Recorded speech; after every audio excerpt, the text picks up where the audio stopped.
So good evening, good morning, good welcome, wherever you are. Welcome to another iPace driver show. Something like that. iPace driver, iPace owner, and of course me, Abu Dhabi Doo. what a time. It's been a while since we've actually had a just us two talking and not had guests on the show actually. So, I was thinking that earlier, yeah. So we've had a fair good degree of stuff going on. I mean, obviously we had Sam on a few weeks back, and as you see behind me, the grid surf stuff is starting to roll out everywhere. Yep.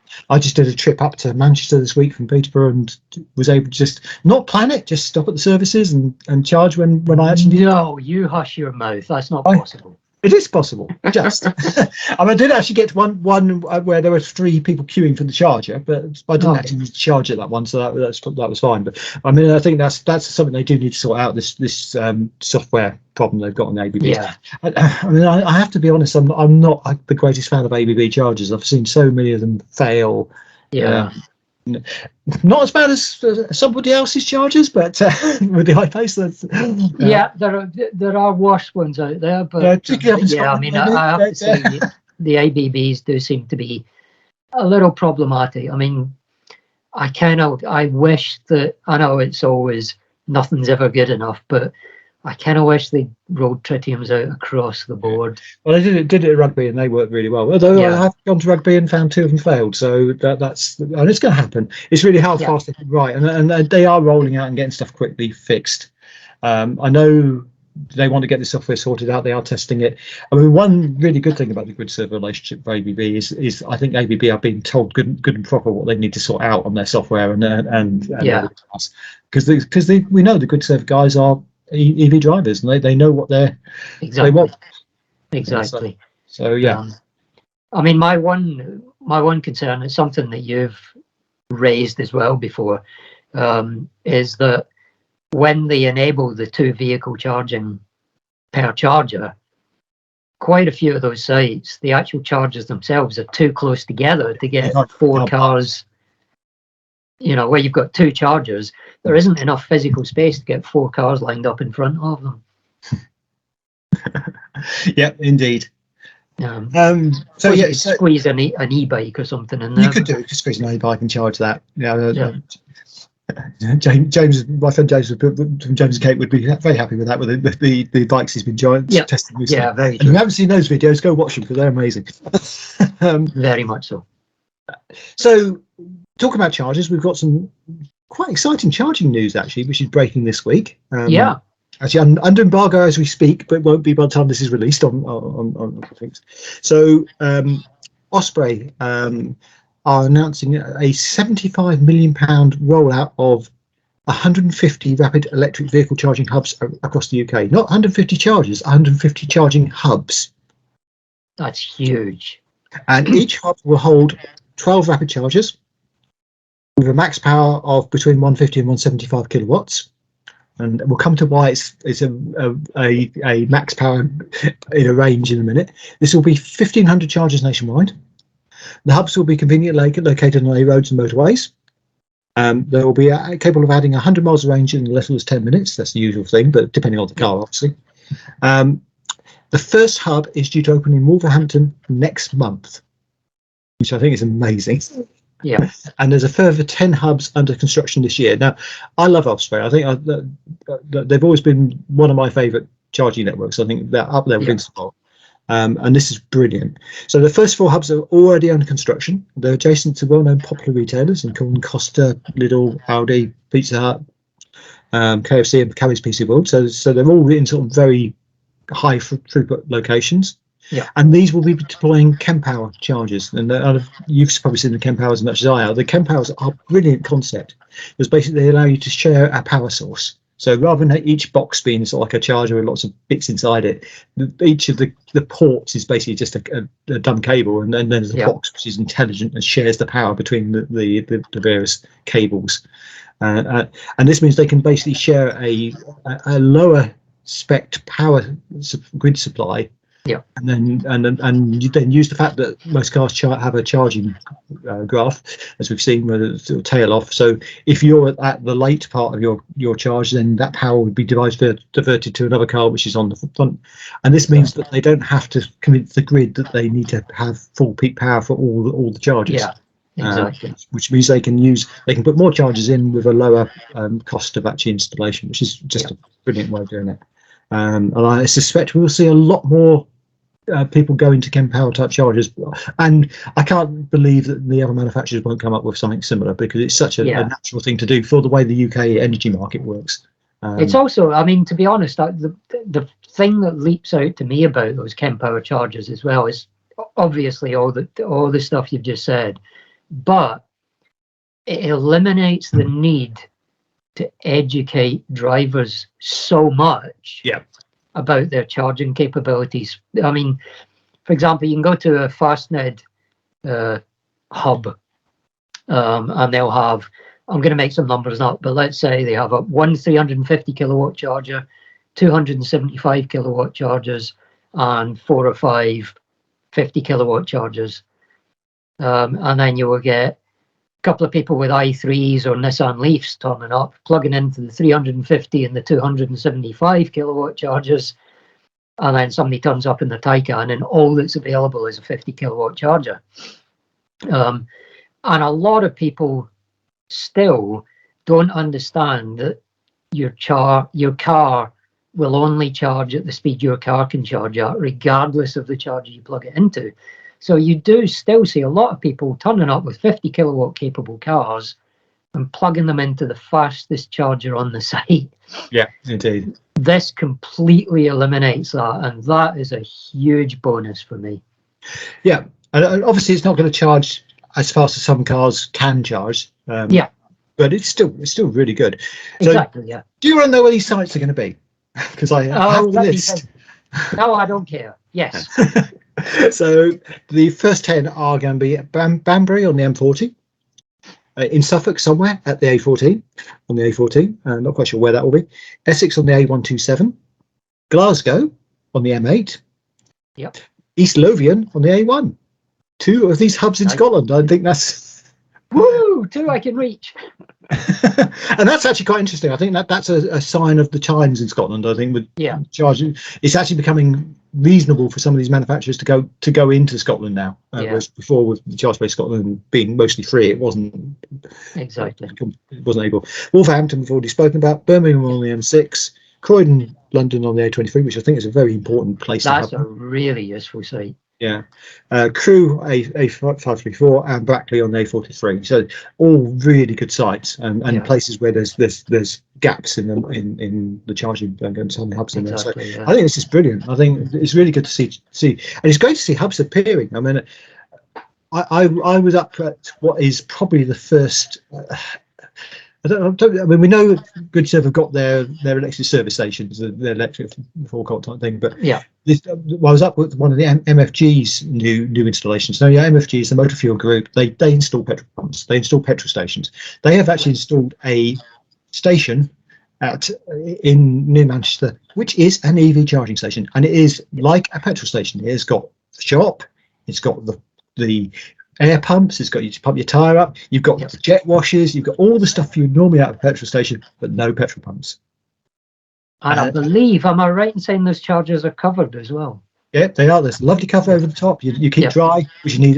As I laugh with one of my colleagues on the Digital Lifestyles podcast who lives in Manchester, because you do need to cover in Manchester. Oh yes. Although it's never actually rained when I've been there, but yeah, so it's absolutely brilliant, and because it's obviously you've got the proper forecourt there, it's manned. Those chargers are going to work. Now it was very quiet when I was there. I mean, obviously hadn't picked up yet, except for a lot of locals coming in to use the shop. So they can, and he said basically the guy was talking to this said, yeah, we can actually run without anybody using the chargers. But see, I mean that's a big plus. Yeah. So it's a local shop, which is where they make the money. It's got a Greggs in it. It's got all the sort of stuff that people want to come and use for cafe. It's the perfect type of quick charge stop in a very good location. and Yeah. providing a lot of charges. Now, my only issue from an iPace owner point of view is these are Swarco based chargers who supply the MFG group. Evolt as was. I think Evolt have renamed, haven't they? They're now Swarco. They have. They've rebranded as Swarco. Yeah. So they have the typical Swarco supplied chargers with very short leads. I don't know why they do that, but they do.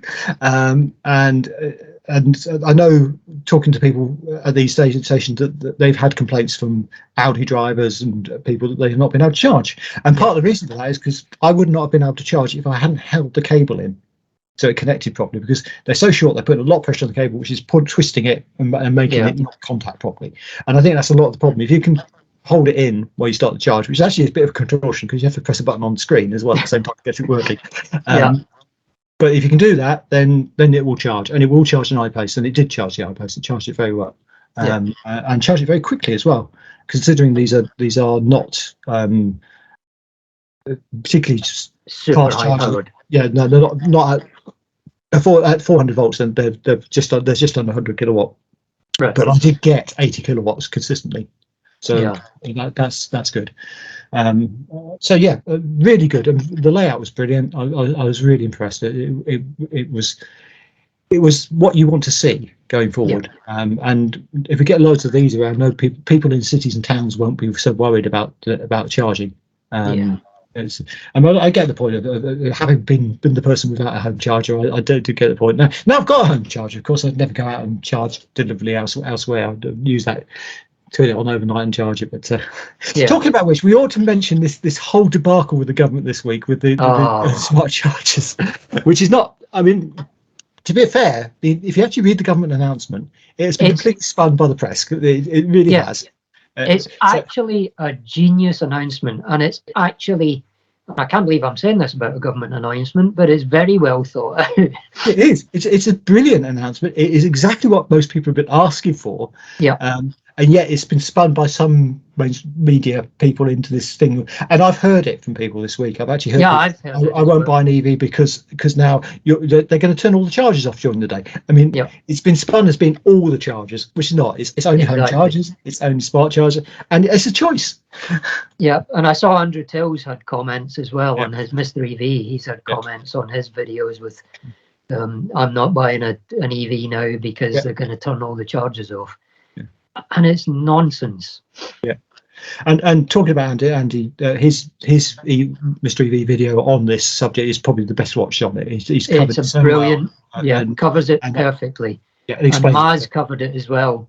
Epic Winning Maz covered it quite well on his Twitter feed as well, if anybody wants to check that out. But it's generally good news, this, for EV drivers. It is exactly what we've been asking for. It means we can have smart chargers which actually work when it's cheap rate electricity. Exactly. And if you haven't got a car which supports that, which we all know the iPace isn't brilliant at that, then it's a wonderful thing. And it also means that these charger manufacturers should provide this without charge extra fees to having it, which a lot of them try to do at the moment. Exactly. I mean, just to clarify for everybody what the actual point of the government recommendation is, or the government, whatever you want to call it, mandate is, all it is that when you buy a charger, it will come pre-programmed to not charge your cars between the busiest load times, which I think is something like 8 a.m. till 11 a.m. and 4 p.m. till 8 p.m. or something like that. Yeah. Whatever it is. But it will come pre-programmed to not charge your car at those times. The first time you use it via an app or whatever means it is to access that charger, you will get a pop-up menu or a pop-up window saying, this has been pre-programmed for this to avoid maximum load on the grid at times of intensive use. Do you wish to leave it as it is or disable it? Yeah. And that's it. And then you can either override it and get rid of it or leave it in, which hopefully most people will do. That's it. And I just can't see, other than trying to make a story out of nothing. Which they obviously were.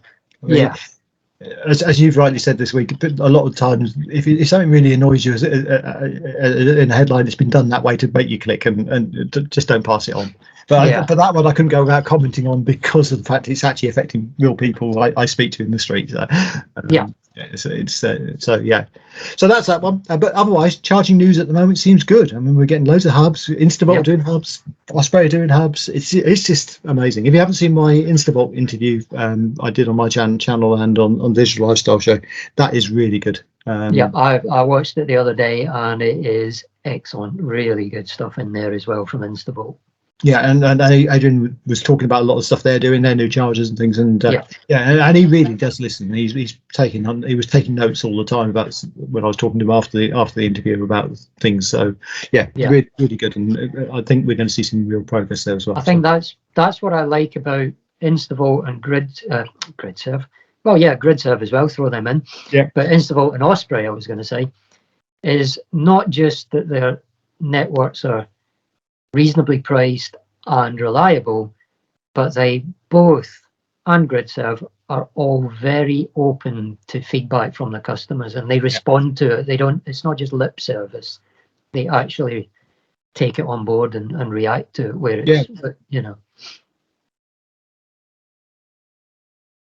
So I just got another response from one of the charger manufacturers just now about something else I've quoted them. So that's quite interesting to see that the feedback coming through very quickly. And I think that what was really interesting, talking to Adrian, talking to other people at Fully Charged, was the fact that all these charger manufacturers are totally aware that the issues around accessibility are out there, and they need to sort that out. And they're hampered by the archaic planning regulations around parking spaces. And that's not an EV problem. It's a general car problem. I mean, the reason the cars are wider these days is because we have safety features in them which make them wider.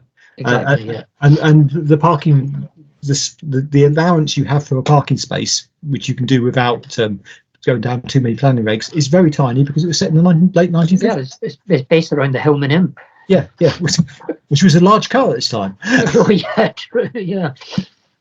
Anyway, shall we come on to the meat of tonight's the main subject, shall we? Yeah. Which is not an iPace, funnily enough. Funnily enough, tonight we are departing very much from our format of choice, which obviously, by the name of the show, means that the usual discussion point is iPace and iPace-related topics. Now, we're going quite far off the subject tonight, but I think it's justifiable. I think with good reason, and I think it's of huge relevance to a lot of our viewers. Or we share a lot of viewers, but even the ones that don't watch. I think one of the key things is that a lot of people I know who bought their iPaces early on, their leases are coming up to the end. Exactly. So sort of around about February, March, April time next year. Mine is coming up in February. There's a lot of people, and if you want to buy an iPace now, you're going to struggle to get one for February or March, because on some models, HSE for example, you've got a 12 to 13 month waiting list. Yep. You can't buy an iPace with a head-up display at the moment, even if you spec one. They cancel the spec unless you happen to get in early enough to get one of the things. Yeah, and there was a sort of cut-off where they had enough stock of the parts that they need. And I've had various quotes, but my latest one that I understand is it's down to the lenses for the heads-up display, but that could be wrong. Yeah, I've heard the same, so I think you're probably right there. So, but I think it's generally components of all sorts of have been short, not just electronics, but other components have been since because basically during the pandemic, people weren't buying these things, so a lot of these manufacturers spun down, or in fact, some of them went bust. So they're not out there making these things anymore. So it's actually difficult to get hold of some of this stuff. Unless you're an integrated manufacturer who has contacts in other industries and get it down, which is probably what we're coming on to, is because basically if you look at some of the Western manufacturers had a lot more problems than some of the newer world companies, shall we say, Chinese and Korean. So what? Let's talk about the meat of the subject. So we've both been looking at other cars, I guess. I'm certainly been looking at other cars because I need to replace my car in February. I have no choice. Yeah. It's going back. I'm looking purely because I have an interest. It's not necessarily an imminent replacement for me because I own my car outright. Yeah, so you've got a slightly different choice to make. Exactly. Yeah. Yeah. So we've both been looking at other vehicles for various reasons. I mean, obviously you've got an interest in but I think it's fair to say that we both feel that the iPace has stagnated a bit, and we know that there's stuff coming up. We've both heard of fairly big refreshes coming to the iPace, but not for next year, probably for the year after, and with probably the year after, maybe even the year after that, depending on. Yeah, and they will be, from what I'm understanding, pretty fundamental changes to the iPace. The shape may stay the same, but I think everything else may change, including all of the underpinnings. I mean, I don't want to go into these rumours because they are very much rumours, but I've heard some pretty strong rumours of maybe relationships with other manufacturers to get underpinnings and things. So a complete change, and maybe not a change for the best. I don't know. I mean, some of the stuff that the iPace does really well could be diluted by this. So, I mean, there's things I absolutely adore about the iPace: the handling, the performance, all those things. But there's things are less endearing. So charging, particularly, being one of them.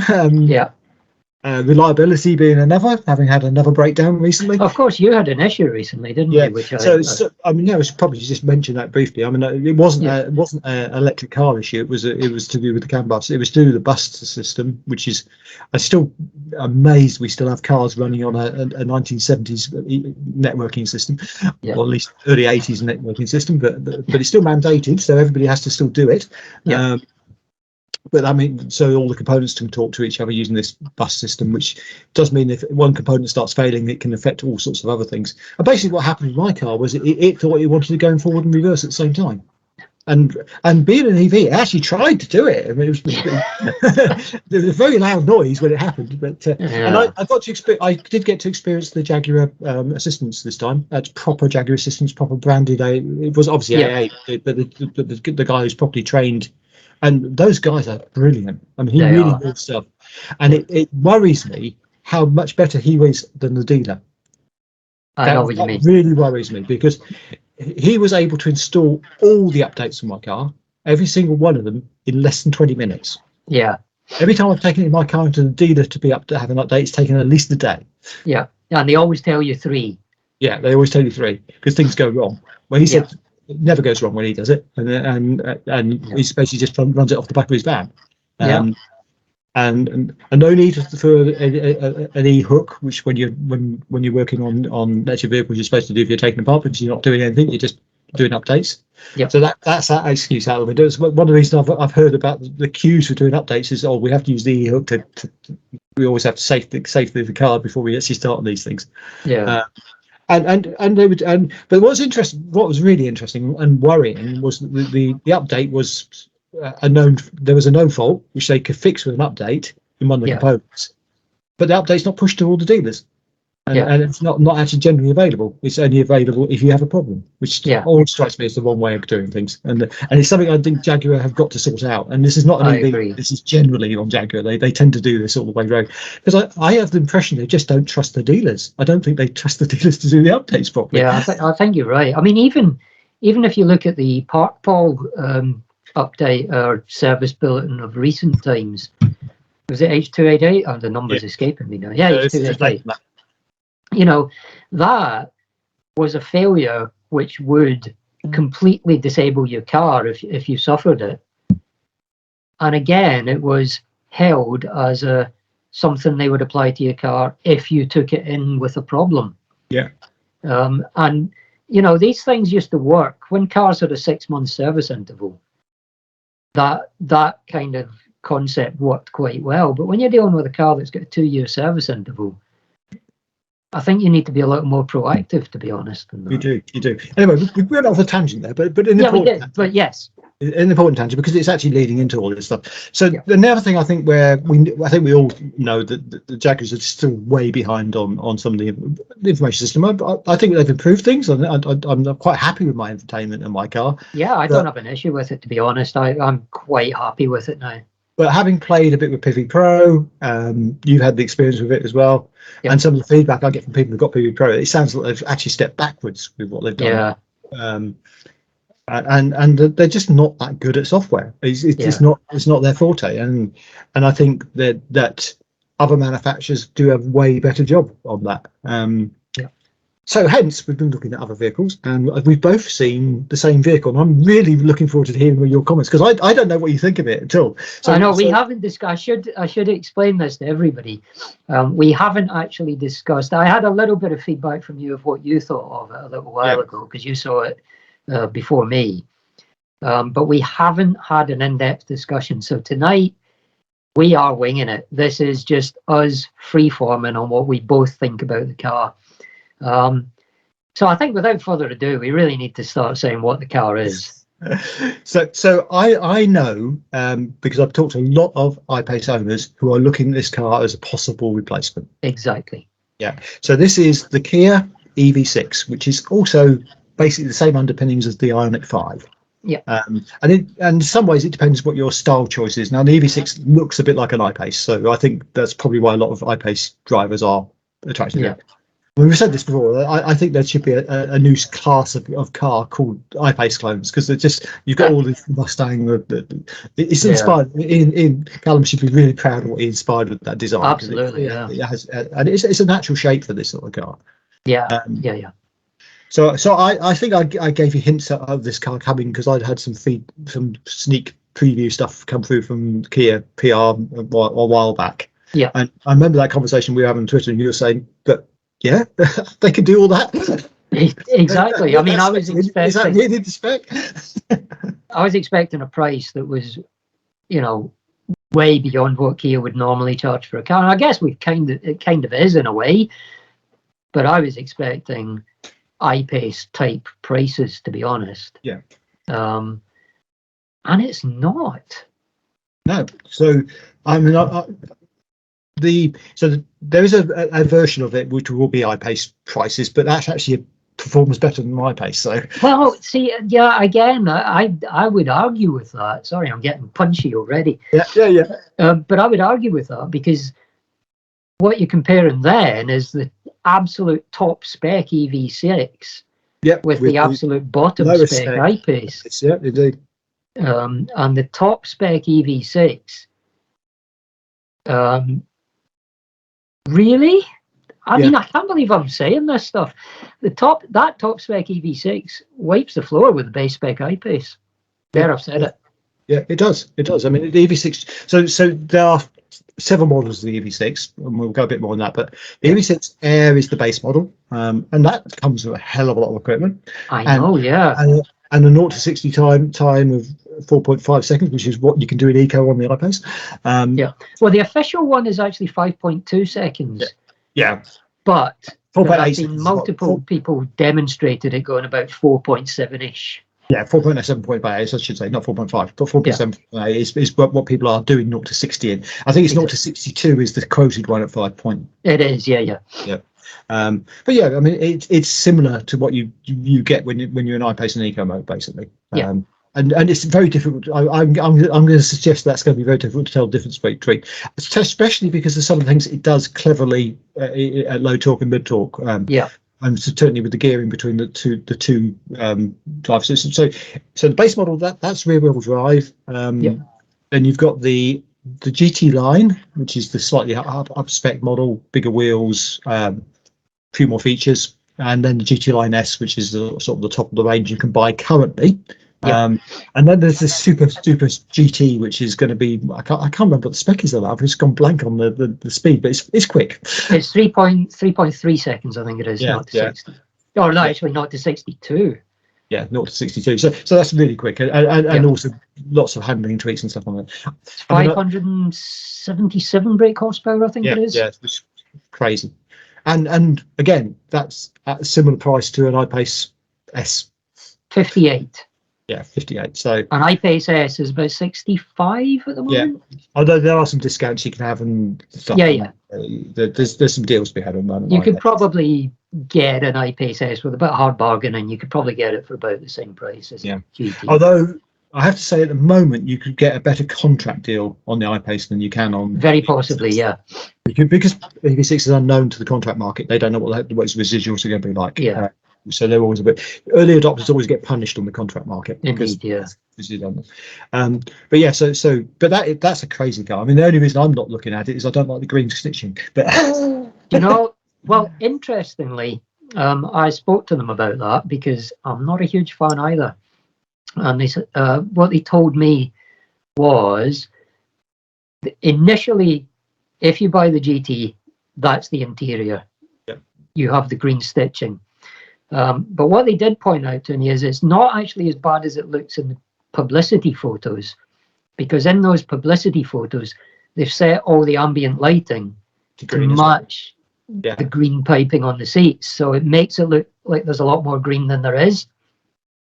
But what she said is what they've done in the past, Kia, is they release cars with a spec like that. For example, the GT comes with those seats. That's it, take it or leave it. And then after about a couple of months on the market, they then say, oh, you can have it with black seats if you want. Yeah, you can have. So they don't tend to have a lot of options when they do initial launches on Kias. And I've noticed this on some of the Nero as well. But then they tend to bring things in at a slightly higher price usually. Actually, they tend to have a price shift at the same time as well. So it's a trade off. If you want to get the cost benefits, you sometimes go earlier. But it's really weird. I think having looked at the GT, the sort of stuff they showed me earlier, I do think the interior is not going to be as bad as it initially seems when you look at a lot of the publicity photos. Yeah, I get that as well. It's just I don't like green, so I mean it's a very personal thing, but that's it. And to be honest, I think spec wise, I would be quite happy to live with the GT Line S. I think the all-wheel drive version, so I was going for the specs. So you've got rear-wheel drive, and then you've all-wheel drive as well, which obviously reduces the range, but actually makes it faster, slightly. There's not much in it though. There's not. No, there's not much in it. Range. Sorry, I just that was one they came up with today. Was the GT? The all-wheel drive is 312 miles. And the two-wheel drive is 324 miles. Yeah, not a lot of difference. No, and those aren't real world figures. I mean, I've been told that's people have been getting around at 280, 290 on the test drives and on the because these cars are actually out in Korea, so you can actually see it. But that's I mean that's perfectly reasonable enough. That's way more than reasonable. That's perfect. But the other thing which is interesting with the GT Line S is you can also add the heat pump if you want to as well as an option, which may not be appropriate for my temperatures. I'm probably going to get one anyway if I do go for it. But in Scotland, I would think that'd be quite useful. I would certainly spec it. Again, it's arguable how useful it is even in Scotland. I mean, certainly my part of Scotland, we don't see those extreme temperatures like of Norway or places like that. But I would probably still spec it just because that's me.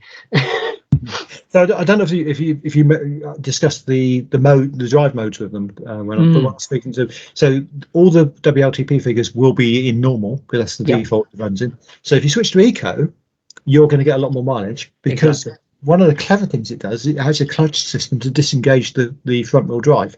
So when you're in Eco, you're only running in rear wheel drive. Exactly. Yeah. Which is going to be quite. That's something I've always wished the iPaces would be able to do. Which is very clever because they're permanent magnet motors. Yeah. Which normally you can't do that with, but because they've installed this clutch-based system, they can just completely disengage it. No, normally I'd be slightly worried about clutch-based system because it's adding complexity. I know. But then you are talking about a Kia here, which has got a 7-year warranty. You're talking about Kia, but also you're talking about something that's not going to be used very much. No, it won't be, You know, as opposed to like a clutch and a manual gearbox car. Yeah. You know, where you use it every time you change gear and every time you pull away. This is going to be something that's only going to be engaged or disengaged when you change modes. And let's be honest, most people don't really bother with eco mode. So I mean that's really clever. It's again, it's something I wish we had on the iPace because it would have definitely have helped with the economy. Absolutely, yeah. I know there's been quite a few Ioniq 5 reviews out recently of the people driving them. We talked about Mr. EV, and he's got his Ioniq 5 and loves it. Although, if you want a hilarious moment, just watch the reaction of his wife. You have to watch that video. Trust me, everybody. If you have not watched the video where he introduces his wife to the Ioniq 5, please watch it. It's hilarious. But the Ioniq 5 is a very, very different style of car, but it's basically the same underpinnings. And there's economy of scale there. Obviously, the GMP platform. I won't call it eGimp like eGimp, like Johnny from the Like Bay Show did. But the eGMP platform is, I think that's an amazing innovation. I've said this before, even before I saw the EV6 was coming out. The fact it's 800 volt charging, but it still can dynamically switch to 400 volt charging, and it does that so cleverly. The way it does it is superbly implemented. And what does that mean? Well, it means if you can find a fast charger like an Ionity charger, you can charge at very rapid rates. I mean, you're talking full in less than 40 minutes, and that means you've got another 300 miles of range. So you can drive on a British road basically for 4 hours, charge and have another 4 hours driving. Exactly. 10 to 80 is 18 minutes, according 10% to 80%. I mean, you know, and that's a real world figure. That's the kind of number that we need people to be publishing, is 10 to 80. And that's and it is a real world figure because people have tested it and actually got slightly faster than that, which is amazing. And now I can hear all the iPaces saying, but Ionities are so expensive, and they are. But obviously, but Kia are part of the Ionity network, so you can get a discounted rate. And if you're one of the early adopters and you put your order in early, you get a year's. I think it's a year's free Ionity. And then I thought it was 2 years actually. Isn't it? 2 years. I think it's 2 years for the early adopters and 1 year. That's right. You're right. 2 years for early, 1 year for the other. And that's a free subscription. It doesn't actually mean you get free charging. You just get a very reduced rate. I think it's 20 something a kilowatt hour. It's 20 something, 25-ish pence, give or take. Which is great. I mean, and that's a really good incentive for that. Absolutely, So you get that. So really fast charging works really well. But the one thing everybody I've spoken to about it says, but it's not going to be an iPace. It's not, the build quality is not going to be there. What did you think? Well, I'll be honest, when I was going, let me tell you what I was expecting first. When I went to see the car, I was genuinely expecting to go there, get in and think, well, there's a lot of cheap materials in here. It's not very premium. I wasn't expecting it to be rubbish. I wasn't expecting like a Tata or something, but I was expecting it to be a little bit sort of below, I was expecting to see quite a significant difference in quality of materials and general feel, sort of stuff you can't see in a video, but when you sit in a car, you just feel the quality of the controls and all that kind of stuff. And I thought, I'm going to get in it and I'm going to think, yeah, it's not bad. It's obviously not an iPace, but it's not bad. What I actually got into and thought was, wow, this is really nice. Yeah. There were a few areas where you could see sort of lower grade materials, if you like, particularly the back of the seats. I thought when you were sitting in the back seat, the rear portion of the driver's seat and the front passenger seat was quite a nasty hard plastic. And the kind of lower panels, the kick panels, if you like, on the doors, again, were sort of lower grade plastic. But all the bits that you touch were really good. The one thing I thought was an odd choice, and it was just an odd choice, it wasn't that it felt cheap, was that they put that black gloss piano black stuff on the door handles where you open and close the door. Yeah, I thought that was a bit weird. Now we have to say that this car is a prototype, but it's still not got. It's not actually. It's a bit of a bastardized spec as well. It doesn't actually meet any of these specs we talked about. Exactly. And I'm told some of the materials may change for the better. That was the comment I got from the Kia PR, that it was going to change, some of them change for the better. So I mean, we will have to see what the actual launch model. Indeed, but when I got into it, everything felt nice. I mean, there was a couple of things where I thought, you know, but it was minor stuff. But the actual, I loved the, you know, the sort of brushed aluminium on the center console just behind the gear shift knob. That looked really nice, I thought. And the amazing thing is, a lot of this is recycled material. But it's very eco car in that respect. There's not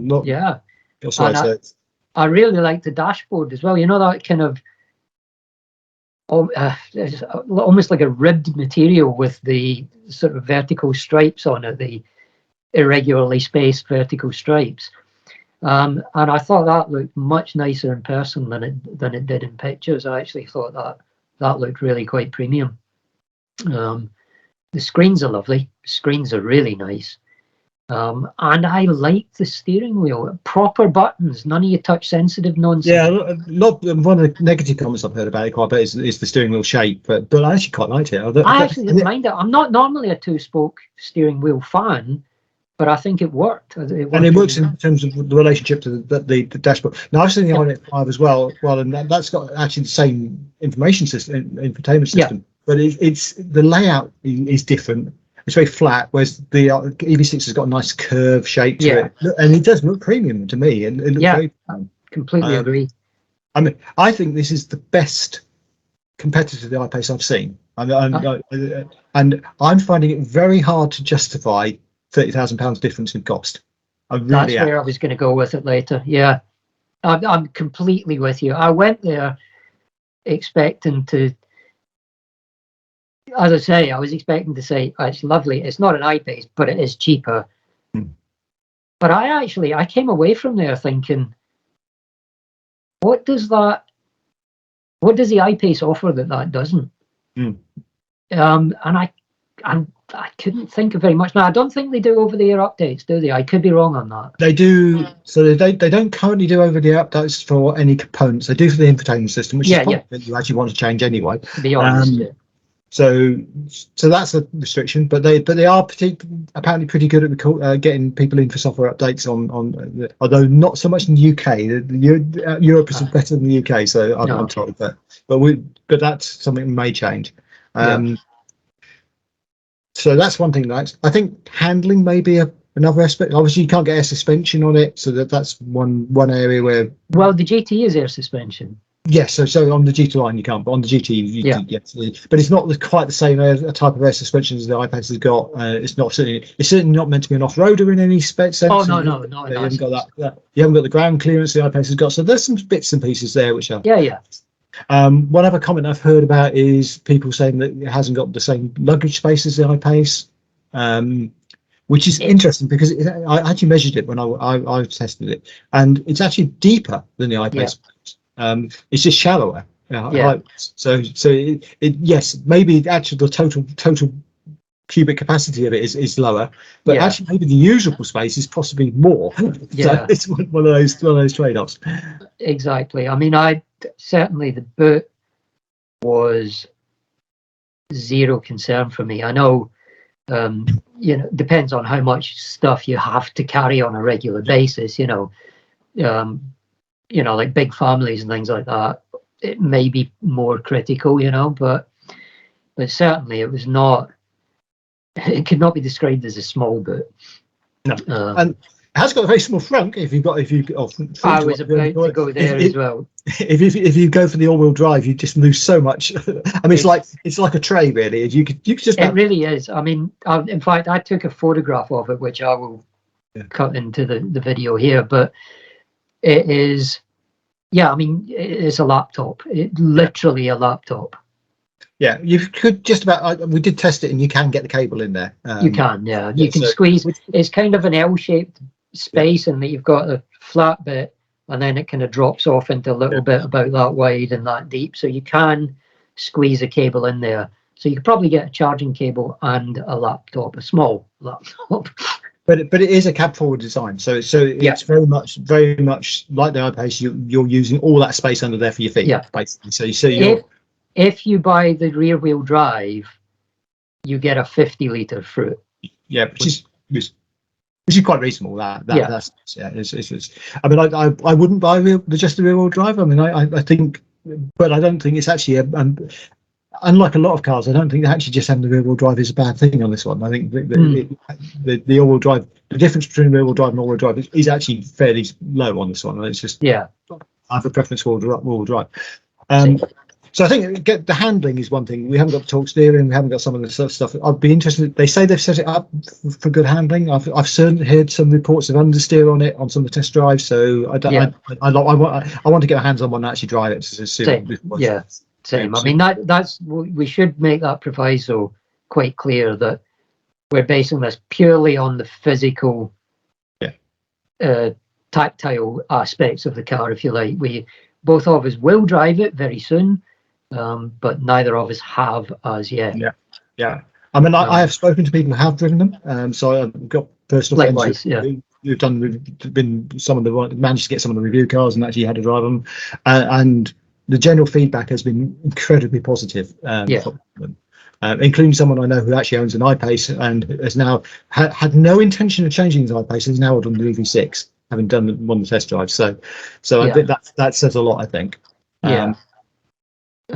I mean, my only issue with it really is it's not possible to spec exactly what I want. No, and I think that's what you were saying about Kia anyway. The launch stuff always is inflexible with them, and it's packaged, and that you get what you get. And one of the things which really annoyed me was that in Europe there isn't a GT Line S. It's on the GT Line, so we're paying extra for some of these bits which are standard in the top range one. I hadn't realised that actually, but So, but then again, we are getting the bigger battery, which they don't necessarily get for free. So there are two in the rest of the world. There are two battery specs in the UK. We're only getting it's a 77. I haven't got the facts. I should have done, but 70. The big one is 77.4 kilowatt. Hours. Well, again, that's quite complicated as well. They don't say usable. They've got this weird thing where they say it's not the maximum, but it's not the usable amount either. But it's the realistic. Honestly, I couldn't quite work it out. I mean, they do the same with the inner. They don't quote the actual battery size. So, but basically, if in terms of working out how long it's going to take to charge, think about 70 kilowatts is what I was told. So exactly, and then the smaller one I think is 55 point something, which is not available in the UK. So don't have to worry about that. But 77 is brilliant. I mean, and one thing I was thinking about this goes further than my iPace. It charges faster, and it'll cost less to charge. Yes, because it's a smaller capacity battery to do that length of journey. Exactly. It's a win-win, and it will cost less to charge on Ionity because you get the things. So there's a lot of positives, but obviously it's very contingent on driving it. I'm not. But there's so many things on there I just was blown away with. I mean, so the information system, it's snappy. I mean, even on this prototype, it works. I don't know if you plugged your phone in, but I actually got Android Auto. I didn't do that. Android Auto working, which works. It's got wireless charging. It hasn't got wireless Android Auto or wireless CarPlay yet. It has got wireless CarPlay. Well, that's new since the last time I spoke to them. Then, so they were saying that that they were going to do a software update to do that at some point. Right, they've got wireless CarPlay, but not wireless Android Auto yet. But that will come as well. Obviously. The hardware's there. It's just just a software change, and they have it on some of their other vehicles with smaller display screens, but not on these bigger display screens. And there's something to that. But it's snappy. It does things. The cameras are just brilliant. I mean, none of those 360 gaps in your 360. You don't need a rear sense camera because you just get the view around it is just amazing. Although it does miss trees apparently, so that's always a plus then. But it's close up stuff you can see. But it also it's just the operation of it. I mean, dedicated button for the cameras. You don't have to go through 10 screens to get to the cameras. Exactly. Sort of stuff. I mean, I know the heating controls are a little bit dubious because they're touch but they have twisting knobs anyway, so they've still got the twisting knobs to actually work on it. Some of the seating stuff controls were a little bit strange, but basically it's all there. You've got loads of USB sockets, you've got all they're everywhere you'd want in it. Yeah, so generally everything I could really desire in terms of technology in a car, in a way which is not like a Tesla, where it's just thrown in your face. It's actually it looks like a good package. It looks like a cockpit. It feels, it's a driver's car. It is, yeah. It feels like a driver's car. Yeah, so some of the graphics I'm not so keen on. I know you can change some of that. But it has got all the information you want. It's got range. It's got the battery percentage. It tells you all stuff. It's got one button press to say charge to 80%. It's got things like that. Yeah, the technology is just all there. I'm told the navigation system's really good. I haven't tried it, but then you've got. I mean, we talked about the iPaces. You can't buy a head-up display now. Yeah, EV6, all the EV6, except for the base model, get this amazing augmented reality HUD system, which gives you the directions on the road as to where you're going to turn. And I've seen that on the Ioniq, and it works brilliantly. Yeah. We actually saw a demonstration of it. Obviously, the car wasn't moving, but they had it running in a sort of demo mode. But again, look, so I'm just calling up the specs here. Actually, yeah, you only get that in the GT Line S and the GT. Yeah. The augmented reality heads-up. So not in the GT. Yes, that's one of the things which you get in the European spec on the GT line, but you don't get in the UK, which is really nice. But yeah, I mean, it's absolutely fabulous. It's got so much stuff on there, but it's not overly intrusive. It doesn't, it's not bamboozling or baffling. You get your big blue arrows on the road telling you turn down this slip road, and it overlays it over the actual road, so you know which road you're turning onto. But it also shows things like it highlights the back of the car in front of you with a light, a little sort of glow underneath the car almost, to let you know that it's spotted it and it's tracking that for the adaptive cruise control. All that kind of stuff. It's amazing. And things like the blind spot models, just some cameras flash up in the screens, you put the indicators on. Amazing stuff. Yeah. Anyway, we've just gone over the hour mark on the show, so I think we probably need to really wind up. But, we do need to wind up. I could talk for another hour on this car. Yeah, well, I think we'll come back to it. I mean, we're obviously going to both drive it and see what we think. And we'll see how we go. I mean, I still love my iPace. I didn't think I'd find a car to change it from, but maybe this is the one. I don't know. We'll see.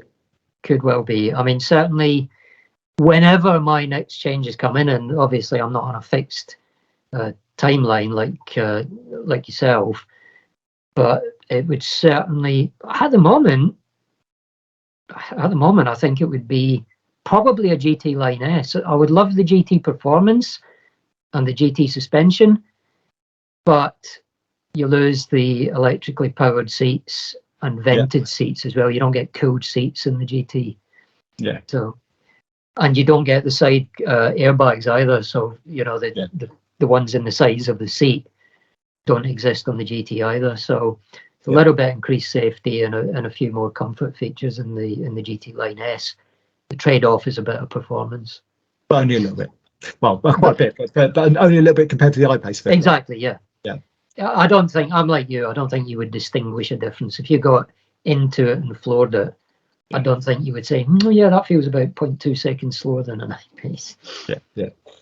Anyway, great to talk to you, Alison. And this has been I think it's a very different show, and hopefully our listeners and I mean, I know a lot of people trying to make this decision at the moment, so it's a very interesting thing. We'll see how it goes. We'll see where we go. Indeed. I mean, there's a few other cars I want to look at as well, and I may still stick with the iPace, but we will see.